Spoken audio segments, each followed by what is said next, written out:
बिस्मिल्लाहिर्रहमानिर्रहीम अस्सलाम वालेकुम। एक नई वीडियो, एक नए ब्लॉग के साथ आपकी खिदमत में हाज़िर हूँ।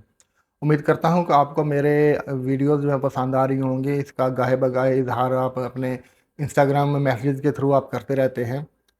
आज का जो टॉपिक है ये बहुत ही इंटरेस्टिंग है और कोई भी स्टेप लेने से पहले इस बारे में एक दफ़ा सोचना चाहिए कि क्या जो मैं बातें आज करना जा रहा हूँ, इन इस मुल्क में जाने से पहले क्या हमें इन बातों का पता होना चाहिए या नहीं होना चाहिए। आज का मेरा टॉपिक है कि क्या रोमानिया का जो वीज़ा है उसकी जो रेशियो है वो तो एक साइड पे, उस पे मैं बात नहीं कर रहा। अगर हम रोमानिया चले जाते हैं तो उधर जो फैसिलिटीज़ जो as per agreement term and condition decided होती हैं हमारी, तो क्या वो होती भी हैं या हमें मिलती भी हैं या नहीं मिलती। क्योंकि इसमें जो कॉन्ट्रैक्ट होता है उसमें 5 या 6 दिन जो होता है वो कॉन्ट्रैक्ट होता है कि आपने काम करना है 8 घंटे। इसके बाद आपकी 3000 या ली जो उधर की करेंसी में सैलरी है वो होगी। ओवर टाइम मिलेगा, इसके बाद रिहाइश मिलेगी, खाने के पैसे मिलेंगे, ये सारी चीज़ें। और इसके अलावा बाकी जो वो कहते हैं कि आप as per Romanian labour law के मुताबिक जो भी आपको फैसिलिटीज़ हैं वो आपको दी जाएंगी। तो क्या ये सारी चीज़ें हमें मिलती भी हैं या नहीं भी मिलती? जस्ट ये एक कॉन्ट्रैक्ट ही होता है और उधर हमारा कोई पूछने जानने वाला हमें है भी या नहीं? हम उधर जाकर किससे बात कर सकते हैं? आज इंशाल्लाह डिटेल में इस टॉपिक पे बात करूँगा। वीडियो के साथ जुड़े रहिएगा और स्किप ना कीजिएगा। स्किप करेंगे तो बहुत सी चीज़ें ऐसी हैं कि आप तक नहीं पहुँच पाएंगी। जो बात आप इंस्टाग्राम पे मुझसे मैसेज के थ्रू पूछ रहे होते हो, उसका फ़िलहाल मैं कोई जवाब तो नहीं देता, लेकिन मैं यही करता हूँ कि वीडियो का लिंक जो है वो आपके साथ उधर शेयर कर देता हूँ। तो मजबूरन ना चाहते हुए भी आपको दोबारा से पूरी वीडियो देखनी ही पड़ेगी। आगे बढ़ने से पहले आप सबसे रिक्वेस्ट है कि चैनल को लाइक कीजिएगा, सब्सक्राइब कीजिएगा और चैनल को बेल आइकन ज़रूर प्रेस कीजिएगा। वीडियो को लाइक कीजिएगा, शेयर कीजिएगा और कमेंट करके ज़रूर बताइएगा कि आपको मेरी वीडियोज़ कैसी लग रही हैं। अच्छा जी, सबसे पहले जो कॉन्ट्रैक्ट में होता है कि आपकी सैलरी है वो 3000 ली होगी, 3000 ली पर मंथ होगी रोमानियन करेंसी में। और इसके अलावा आपको जो है वो खाने के और रिहाइश के पैसे मिलेंगे। रिहाइश के अगर पैसे नहीं भी मिलेंगे तो आपको कंपनी रिहाइश प्रोवाइड की जाएगी। इसके अलावा बाकी मेडिकल होगा, ट्रैवलिंग का जो भी एक्सपेंस होगा वो सारा कुछ होगा। और इसके अलावा बाकी जो भी फैसिलिटीज़ हैं वो रोमानियन लेबर लॉ के मुताबिक मिलेंगी। पहली बात तो यह है कि मेरे काफ़ी जानने वाले दोस्तों में से हैं जो अभी रिसेंटली रोमानिया गए हैं और वो उधर जाके काम भी कर रहे हैं। क्योंकि अब मसला ये है कि आगे सर्दियां आ रही हैं, आगे जो बॉर्डर्स हैं वो कंडीशन बंद तो नहीं है, लेकिन सर्दी की वजह से डंकी जो लगाना इस वक्त थोड़ा सा ना मुश्किल हो गया, रिस्की काम है, इसलिए लोग नहीं लगा रहे। तो ना चाहते हुए भी उन्हें रोमानिया में रहकर काम करना पड़ रहा है।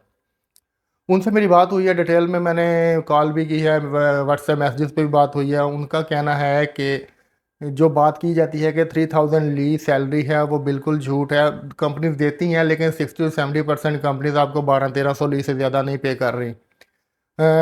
और दूसरा ये है कि खाने के पैसे भी अगर आपके साथ सपोज 200 ली की बात होती है तो वो आपको 50 या 100 ली देंगे। रिहाइश अगर दी भी जाती है तो वो इतने इस काबल नहीं होती रहा जाए, क्योंकि वो बाद में, लेकिन वो लड़के क्या करते हैं खुद से सारे मिलकर उसको थोड़े रहने के काबिल बना लेते हैं साफ़ सफाई करके। बाकी एक और चीज़ जो बात की जाती है कि आपको 6 वर्किंग डेज़ होते हैं उधर। अगर आपसे का कॉन्ट्रैक्ट है तो उसमें आपने 8 घंटे काम करना है। वो भाईजान सीधी बात है कि 8 घंटे काम नहीं होता, वो 10-11 घंटे काम करवाते हैं और ऊपर वाले जो 2 या 3 घंटे हैं उसका वो ओवर टाइम भी पे नहीं करते। एक और चीज़ के किसी बाइक के कॉन्ट्रैक्ट में अगर लिखा है कि 5 working day in a week होंगे तो वो 5 नहीं होते, वो 6 होते हैं। उधर जाकर आपको करना पड़ता है। अगर आप नहीं करोगे तो वो कहते हैं जी कि आप अपना काम ढूंढ लें। वो सबसे बड़ा जो वो थ्रेट देते हैं वो कहते हैं जी कि हम आपको टीआरसी नहीं लेके देंगे। तो मजबूरन ना चाहते हुए भी आपको उनकी तमाम टर्म एंड कंडीशन जो उन्होंने डिसाइडेड की होती है उनको बाईपास करके जो नहीं बताते हैं वो उस पे आपको वो जो वो इम्प्लीमेंट करवाते हैं आपको उस पे अमल करना पड़ता है। और रह गई बात कि क्या आप उधर रह कर किसी गवर्नमेंट अथॉरिटी से रब्ता कर सकते हो। पहली बात तो यह है कि गवर्नमेंट अथॉरिटी से आप तब ही रब्ता करोगे जब आपको एग्जैक्ट प्लेटफॉर्म का पता होगा कि हमने इस फॉरम पे जाकर कंप्लेंट रजिस्टर करवानी है। हमारे भाइयों को ये नहीं पता होता कि हमने पाकिस्तान में FIR कैसे करवानी है।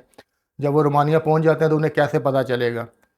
इसका हाल यही है कि अगर आप रोमानिया जा रहे हैं तो वीज़ा लगता है तो आपके पास एजेंट फ़्लाइट करवाने में 15 दिन 20 दिन महीना लगा देता है।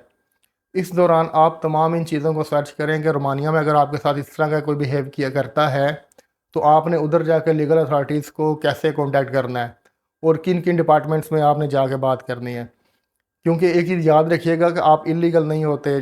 आप जब जाते हो तो वो आप लीगल होते हो, 3 माह का आपके पास वीज़ा होता है और 3 माह के बाद वो आपको TRC लेके देते हैं। तो आप इस थ्रेट में ना उधर जाके ना आएँ कि वो जो मालिक है वो कहेगा कि आप मैं ये कर दूंगा वो कर दूंगा। आप लीगल होते हो और आप रोमानियन अथॉरिटीज़ से रब्ता कर सकते हो। इसमें ये भी पॉसिबिलिटी हो जाएगी अगर आप टाइमली रोमानियन गवर्नमेंट से या उनकी जो अथॉरिटीज़ हैं रब्ता करते हो, अगर आपका वक्त कम रह गया वीज़ा ख़त्म होने में, मे बी ये भी हो सकता है कि वो जो रोमानियन अथॉरिटीज़ हैं आपको TRC लेके देने में भी मदद करेंगी। तो मेरा मशवरा है कि इन तमाम चीज़ों को पाकिस्तान से एक दफ़ा सर्च करके पता करके या किसी से बात करके पूछ के जाया करें कि उधर जाकर आपने क्या करना है, बजाय इसके कि वहाँ पर जाकर आप खज्जल खुआरी में मुब्तला हों। बेहतर है कि पाकिस्तान से अपना ना थोड़ा बहुत होमवर्क करके जाया करें। बाकी आखिर में मैं यही कहूँगा कि जो मेरी बात लोगों से हुई है और जो बाकी हम मुख्तलिफ व्हाट्सएप ग्रुप्स में भी हमारी चैट होती रहती है, यही हुआ है कि रोमानिया में लकीली अगर आपको कोई जो कंपनी है वो आपको as per term and condition जो कॉन्ट्रैक्ट डिसाइडेड है उसके मुताबिक आपको पे करेगी या आपके साथ बिहेव करेगी, अदरवाइज़ चांसेस कम ही हैं। सबसे बेस्ट वे यही होता है कि मजबूरी बन जाता है कि आप रोमानिया जाएं, TRC मिलने की उम्मीद है फिर तो काम करें, अदरवाइज़ जाते साथ ही आगे डंकी लगा के चला जाया करें। क्योंकि रोमानिया में ऐसा जिस तरह कुछ भी नहीं है और क्योंकि उन्हें लेबर की शॉर्टेज तो है लेकिन उन्हें लेबर मिलने की कोई कमी नहीं है। आप जाओगे तो 10 पाकिस्तानी और रेडी खड़े हैं जी हमने रोमानिया जाना है, तो उनका काम चलता रहता है। तो उनका काम नहीं रुकेगा। तो इसलिए आप सब भाइयों से रिक्वेस्ट है कि अगर आप रोमानिया जा रहे हो तो काइंडली अपना होमवर्क करके जाया करेंगे आपने वहाँ पर कैसे सरवाइव करना है। और अगर आपके साथ कोई मिसहैप होता है या कोई मिसबिहेव करता है या कॉन्ट्रैक्ट से हटकर आपसे कोई काम करवाता है तो आपको पता होना चाहिए कि आपने कौन सी लीगल अथॉरिटीज़ से आपने कॉन्टैक्ट करना है और कौन सी लीगल अथॉरिटीज़ आपको हेल्प आउट करेंगी। ये थी आज की वीडियो। उम्मीद है कि आपको ये टॉपिक पसंद आया होगा। अगर कोई क्वेश्चन हो तो नीचे कमेंट्स में या इंस्टाग्राम पे ज़रूर शेयर कीजिएगा। वीडियो को लाइक कीजिएगा, चैनल को सब्सक्राइब कीजिएगा, बेल आइकन ज़रूर प्रेस कीजिएगा और वीडियो को उन दोस्तों के साथ जो रोमानिया जाना चाह रहे हैं या चले गए हैं और उनको इस तरह के इश्यूज़ का सामना है उनके साथ शेयर कीजिएगा। अगर वो मेरे साथ कॉन्टैक्ट करते हैं तो इंशाल्लाह उसका कोई जो हल भी है ना वो मैं अगली आने वाली 1-2 वीडियोज़ में बताऊँगा कि अगर आपके साथ ऐसा होता है तो आपने किन अथॉरिटीज़ से रब्ता करना है और कैसे करना है। उम्मीद है कि आपको वीडियो पसंद आई होगी। मैं इंशाल्लाह अगले किसी अच्छे टॉपिक के साथ आपकी खिदमत में हाज़िर होऊँगा। अपना ख्याल रखिएगा। अल्लाह हाफ़िज़।